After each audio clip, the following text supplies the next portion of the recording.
Sandeep Corporation had income before income tax of $230,000 in 2020.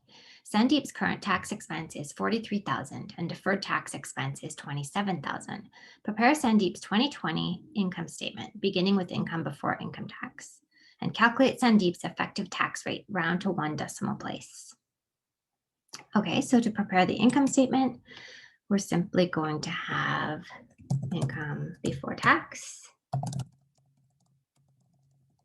So we're going to have 230,000.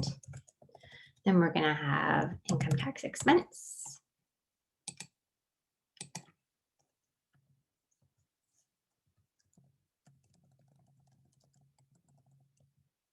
Which is going to be, we're told that he has 43,000 of current tax expense and he has deferred tax expense. So this should say current.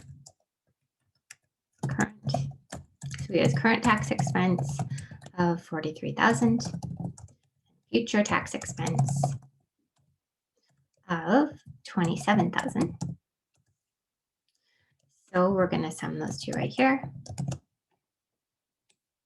is total tax.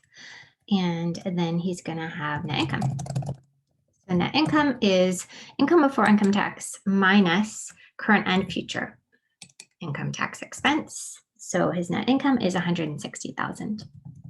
Next, we're asked to calculate his effective tax rate. So the effective tax rate is calculated as, your total tax expense divided by your net income. So total tax expense divided by net income. So his effective tax rate is 30. We'll obviously turn that into percentage. So it is 30.43%.